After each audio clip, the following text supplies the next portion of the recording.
Before I get rolling on this, I want to say that I come in peace. I am a pharmacist by training, and I don't mean to trigger anybody with what I'm about to say.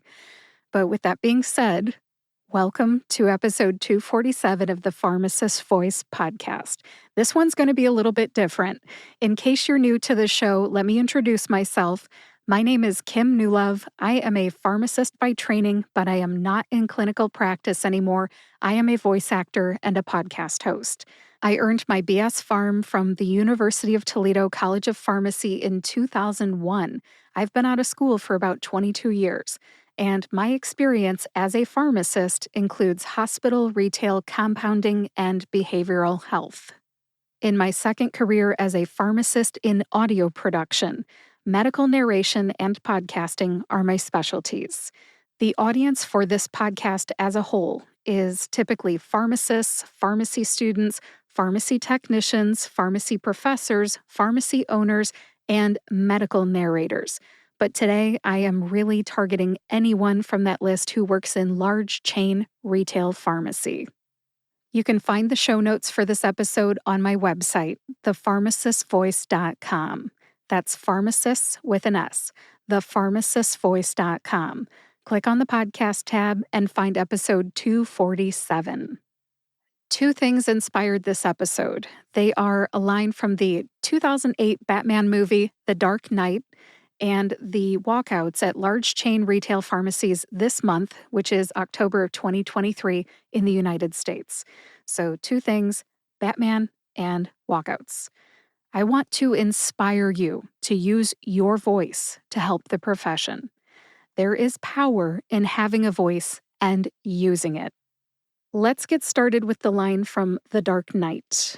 One of the characters in The Dark Knight delivers a famous line, which is the title of this episode, for this podcast episode.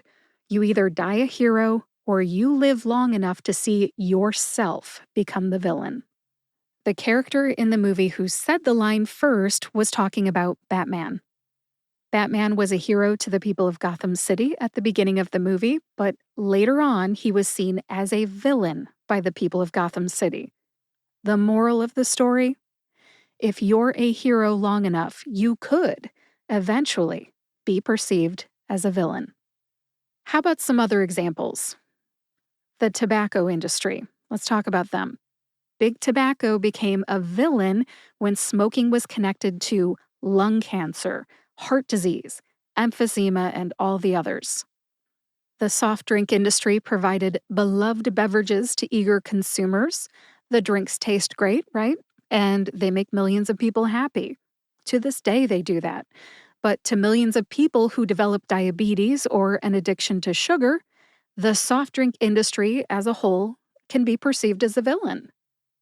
Smartphones make it possible to stay connected and entertained. It seems like everyone in the United States has one by the time they're 18. One of my kids had one by the time he was 10. However, distracted driving, digital dementia, and other unintentional consequences have emerged. Just ask any parent whose child has been injured or died because of texting and driving. What does any of this have to do with the world of pharmacy? I'm going to draw a timely parallel.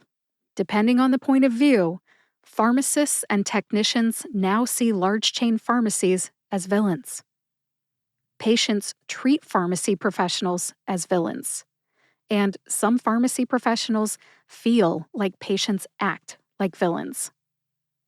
Let me give you an example from my own life. I personally used to work for Walgreens for 9 years, so I'll use Walgreens as an example. I started working for Walgreens in February of 2002. I worked there for 9 years, and then I resigned in February of 2011. I worked at the same store for almost 9 years straight. When I started there, Walgreens had just finished celebrating 100 years as, quote, the Pharmacy America Trusts. They even published an almost 100-page memoir to commemorate the occasion. It looked like a big magazine. I don't know if you've ever seen it, but you can see it now on Amazon.com. I'll put a link to that in the show notes. Anyways, the company gave me a copy of this magazine during my first year there.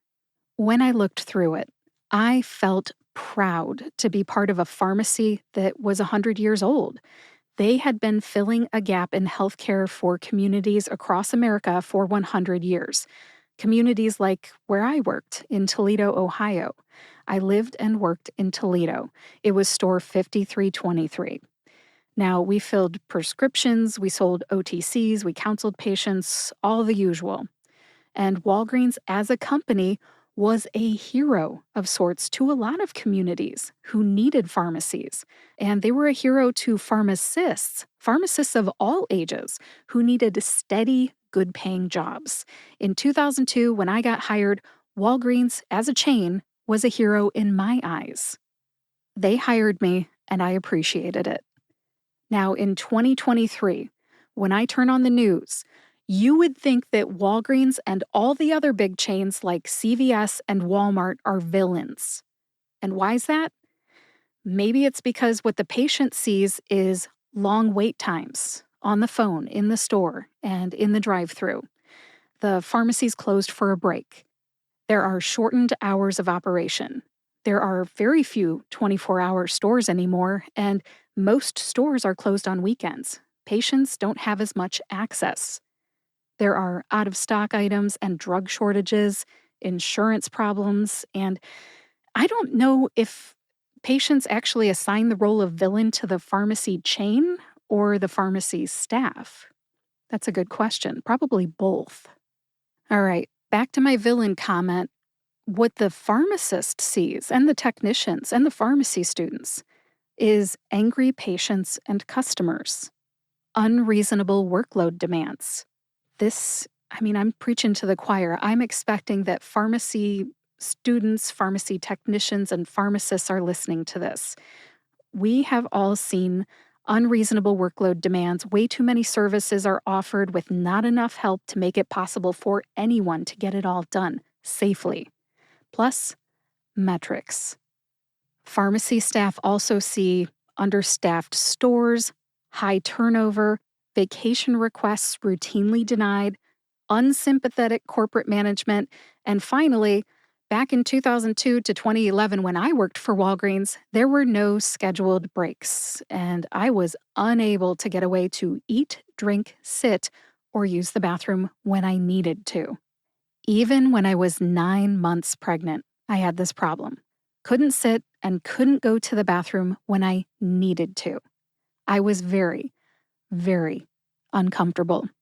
I've heard from many of my colleagues around the United States that things are no different now. At this point in my life, I'm 45 years old, and 22 years ago, when I was a newly licensed pharmacist, there was not this polarizing struggle of people pointing fingers as if one were the hero and the other were the villain. I do not like what I am seeing in the media right now, and I feel like all I hear about are the problems. Working conditions have deteriorated. I see what you see. Have we all become villains? PBMs, patients, pharmacy professionals, large chains? Is that what this has come to? Is everyone a villain now? Have we all lived long enough to see ourselves become the villain? If pharmacy professionals can organize walkouts, why can't we come together to develop a single vision for what we do want?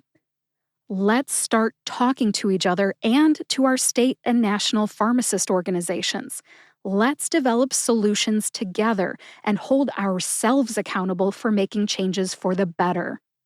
I truly believe that the power of attraction could be on our side. The power of attraction. The more we talk about what we do want, the more we attract solutions to the problems that are making headlines this month here in October of 2023. I am serious.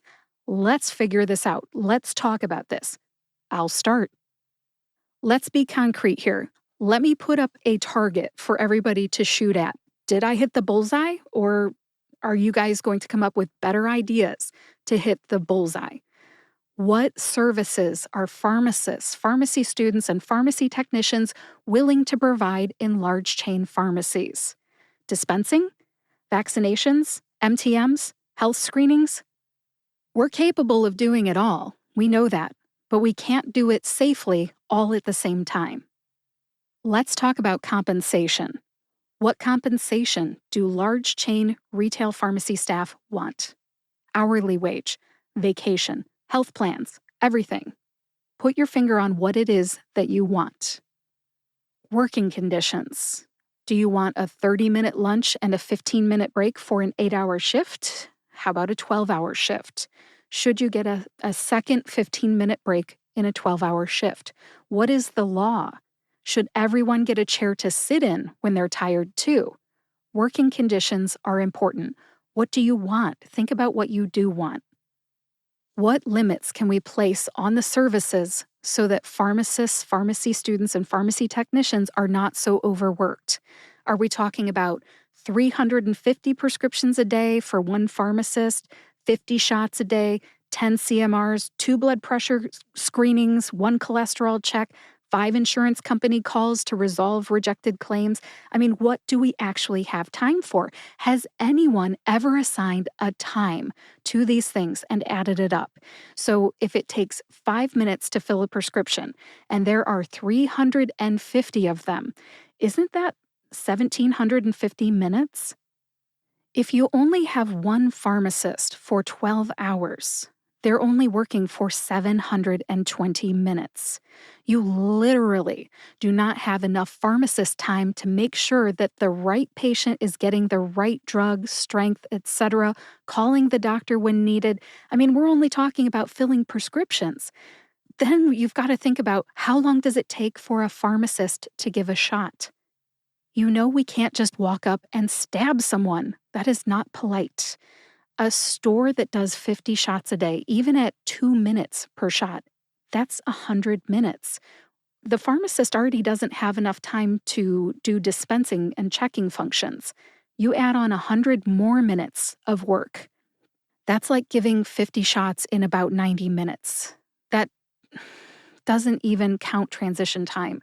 Walking to the area where the patient is, introducing yourself, asking if there are any concerns or questions, resolving any billing issues. It's not much time. And how about a blood pressure screening? How long for that? If the pharmacist can't even have a brief conversation to ask the patient if they've been seated for 15 minutes with their feet under them, if they've had a caffeinated drink or a cigarette in the last 15 minutes or so, what good is that reading anyway? It will be inaccurate without collecting that information. It takes time to check a blood pressure correctly. How about health screenings? Checking a cholesterol takes several minutes. You can't just walk up to somebody without confirming their identity and asking if they have any questions and then, massaging the finger, alcohol swab, using the lancet, whatever you have to do to get that blood sample and put it in the machine or whatever the process for your pharmacy is. Does the pharmacist even have 5 to 10 minutes to spend with that patient collecting a blood sample? It's basic math. As we advocate for our profession, shouldn't we be adding up how long these services take and if the pharmacist even has time to do them? And add in break times too. Do we have time for work and breaks? How about technicians? How much time do we allot so that they can do their jobs and take their breaks too? Who's making sure the pharmacy students are learning what they're supposed to learn and doing what they're supposed to do? I know that a lot of patients think that, they just bring in the slip, the pharmacist has the drug on the shelf, throw it in a bottle with a label, and just give it to me. Well, how about the 300 people that came before you that wanted the same thing? It takes time, and there are safety considerations too. Also, who's going to provide which services? Pharmacists, student pharmacists, technicians, patients? You know what? I know a lot of patients would love to hand over a prescription and just pick up the finished product in a vending machine. What's our vision as pharmacy professionals? Is that on the menu? Let's talk about it. Let's talk about compensation. How will we be compensated for our services? The more a pharmacist does for the employer, the more the employer makes. We may get an hourly wage, but do the pharmacists deserve a cut of each service we provide? Let's create a vision for that too. What do pharmacists want? Also, how can we enroll, so to speak, our patients emotionally into meeting our needs? We need time to work, and not everybody understands that. Interruptions are unhelpful. What is a tactful way to communicate that? We need breaks. How do we claim that time? We need patients and customers to conduct themselves in a polite fashion. For example, this happened to me I don't know how many times. Calling the store from the drive-thru to ask why it's taking so long is not helpful. Be polite, conduct yourself in a polite fashion, people. There is so much to talk about, but I'll stop there. Hopefully, I have painted a target with some topics that we need to talk about. What is our vision collectively? And how are we going to write that down somehow? We need to create a vision for what we want, and we need to move toward it. Working conditions, staffing, hourly wage, benefits, scope of practice, and so on. Get out a pen and piece of paper, even if you are alone, and start writing today. I also want you to think about doing the talking with your feet. Whether it's a one-day walkout or leaving your job altogether, you can talk with your feet. I personally left my large chain retail pharmacy job 12 years ago, and it worked for me and my family. I get that everyone's situation is different financially, emotionally, whatnot. I do not mean to trigger anyone, but if you are one of those people who needs permission to dream, I give you permission to dream about how you can leave your job and make it work for your family. As I start to wrap up this less than happy-go-lucky episode, definitely not one of my normal episodes, I want to say that I hope that this episode has inspired you to use your voice. Speak up for what you want and what you need. Problems are interesting to talk about. The media is doing a fantastic job about publishing stories on the news and in the newspapers and online about what is not working. Problems are interesting to talk about. Let's talk about what we do want just as much as we talk about what we don't want. I want to see more pharmacists talking about what they do want in these online articles, podcasts, and whatnot. It's not like anyone can assume what we want. Just because we talk about wanting a higher wage, that's not the full story. It's A plus B plus C plus D. There's all these things. Let's be concrete. What exactly are we asking for? The more we talk about what we want, the more we can advocate for it. And remember, there's more of us than there are of large chain retail pharmacy stores in the United States. They can't operate without pharmacists and technicians, and they can't shame us into staying for our patients. We can think for ourselves. Pharmacy staff at large chain retail pharmacies are in crisis. People come together in times of crisis. No one is going to save you from this. You have to be your own hero. Use your voice.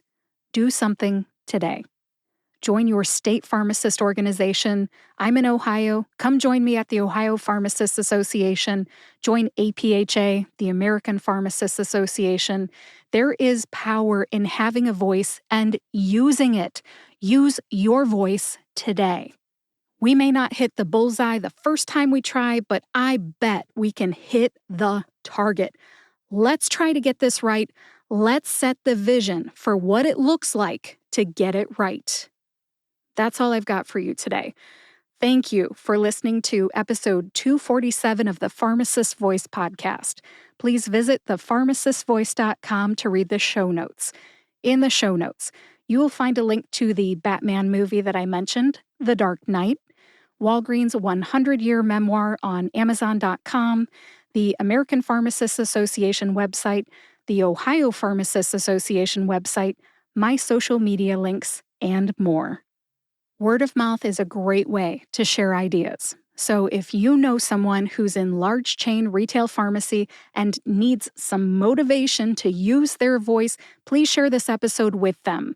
And if you like this podcast, Please subscribe to or follow the Pharmacist's Voice podcast on your favorite podcast player and YouTube to get each new episode right when it comes out.